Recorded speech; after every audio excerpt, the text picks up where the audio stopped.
Got my buddy on the show. He is a military analyst, retired major, stuff with NATO. He teaches at the old West Point and stuff. And smart guy. We were talking about Venezuela. And I said to him, I'm going to play several minutes here about Venezuela because he's in the mix for all of this stuff. He's talking to people on a daily basis that is going to be there, and being a guy that served in multiple theaters of combat. I asked him, I said, dude, let's be real. We got the Gerald Ford there, right, Mike? Mike Lyons' his name. We didn't get dressed up for nothing. So what is like the end game? What's the plan? Yeah, good morning, Chad. The thing is, I spent the most time talking with other folks about this issue, and we all came to the conclusion that nobody really understands the strategy here. No one knows specifically what we're trying to do besides project power.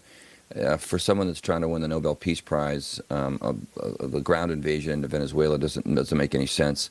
The thing is, you're dealing with professionals, right? All of the military chain of command, top to bottom, are professionals, and they'll do any job that's assigned to them, and they get these legal orders. But what specifically is that? JSOC, all the special ops, all those guys are standing by, trying to figure out what specifically is the mission here. I don't see putting boots on the ground inside of Venezuela. I don't see that kind of regime change being conducted by the U.S. It's not Panama.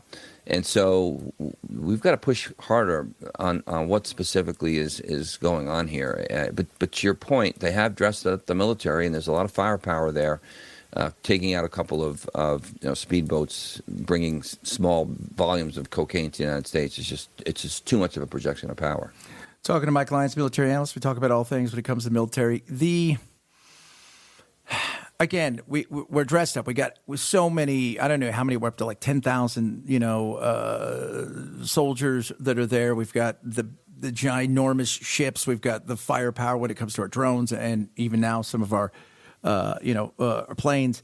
The reality of, though, going in on the ground is way different because while their military isn't the Venezuelan military isn't very modern, what they do have is they have a militia from the Bolivars. They also have enough that would cause hell. And what we have over there isn't going to be enough to handle if we try to go in there. No, and that's the tell in that the Army's not involved. This has been a maritime Navy operation from the beginning, taken away from the Coast Guard, really, this narco-terrorism projection. A lot of performative things, I think, taking place here. I think the blowing up of the boats is really just that performative. But without the Army involved, I don't see anything going on the ground. And you can send in, again, small units and the like that can go after some of these facilities and try to do the counterterrorism things that take place that we've done in other countries. They've made this analogy towards Afghanistan and how they're communicating and their KIAs and everything, and all that goes with that means that this is not going to be an operation, I think, until the Army gets involved. Once we see the Army start to deploy troops there from the 82nd, from the 101st, from the units that have the kind of capability, the helicopters and the like, then we have to really sit up and pay attention. Right? It still looks more like a projection of power. So your gut, what's your gut say? Is this just a projection of power and eventually we're going to try to work? I mean, he said, come take all the stuff you want. We don't really care. Yeah. But that's not enough. And they don't really, the other side of it, and I've been explaining this to people, as they said, well, it's the Monroe document, it's this, that, and the other. I'm like, first of all, everybody knows we're badasses. Nobody's going to mess with us, and we can control everything. So I think that's we don't need that. But there is no clear person to take over. The person that won last year doesn't even have any kind of, they're not in the country. Then you've got that other lady who, they've talked about this 100-hour thing that we'll do. My fear is we depose him, and all of a sudden there's a civil war breaking out. Yeah, that's what the playbook has been in the past historically, and you're right. We don't have to send a strike group to the Caribbean in order to project power because this is our hemisphere from the Monroe Doctrine. Everybody recognizes that.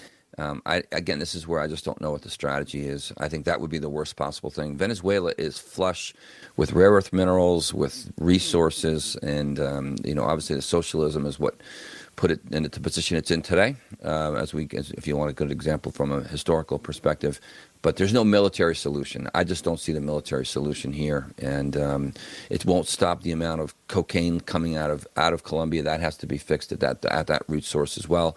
And then, of course, the challenge in Mexico, where it gets combined with the Chinese-made fentanyl and then distributed to the United States. Are we going to invade Mexico? Is that the next shoe to drop here? So again, I just don't understand the strategy. I don't think they've done a very good job of explaining it as well. So it's Mike Lyons, military analyst, and this is what he does. I mean, it's been on and in several theaters and has drawn up, at West Point. I mean, this is what he does every day in contact with all these people talking, and they're like, we have no idea what we're doing.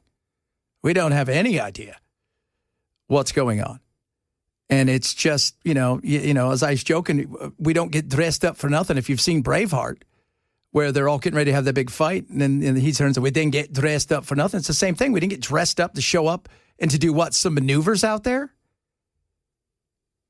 And the question about everybody's like, don't think of Iraq, think of Panama. No, you've got way too many issues here with more firepower, by the way.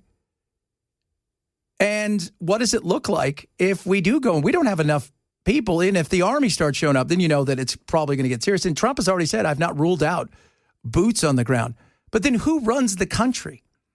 A person that's not there, that won the election, that nobody's like, we recognized them last year, or you've got this lady who won the Nobel Peace Prize. And by the way, the first thing she said she's going to do, she's going to move the Venezuelan consulate or embassy to Jerusalem. That's her first thing she said she was going to do if she takes over. What does that have to do with anything? And then you've got Lindsey Graham out there going, it's because of Hezbollah. That's why we need to attack. And you're just like, has that guy ever met something he didn't want to invade or blow up outside of a, strip club? Stop it, Chad. So, it's going to be interesting. There's no doubt. And then today, of course, he said, well, what about Mexico? And that's what I've said. If we're going to get serious, isn't it about Mexico? I mean, yeah, cocaine is a big issue, kind of, sort of, in the 80s. Where do you have to get cocaine? You have to get in a time machine. I mean, it's not like there's no meth there. I mean, it comes from Mexico and China, and the components of it are all assembled there, and then it gets here. But we also aren't addressing the other thing that we need to address, which is, our consumption of it, which is out of control still. Our consumption of this stuff is massive. So we will see. Mexico could be next. Colombia, you could be on the docket as well. We're not quite sure. But we got stuff, so be prepared. And I don't know what it would look like if we went into Mexico, because we're not going to go in, with boots on the ground, but shine bombs threatened. How dare you even think about it? They're our number one trade partner. What would that do? That would be crazy if we decided to get involved in that way. And they're having serious issues because of the fact that a lot of people do not feel that their government is holding up their end of the bargain. They're bought, they're paid for from the cartels, is the way everybody looks at it. And those who want to speak up, well, they're eliminated fast. I mean, that's a modern society. When you think about, like, everybody thinks, well, Mexico's this. No, you go into Mexico, yes, there are many areas that are run down, and it's dirt floors. My grandmother, or my great-grandmother, we used to go to her house in Mexico. And it wasn't just like, is it like Tijuana? No, we drove like 10 hours in, and you go there. She had a dirt floor. She was proud. She took care of it. She would never move. My grandfather tried to move her 1,000 times, and she would never move. But those places, like when you get into big major cities, Mexico City is like Barcelona.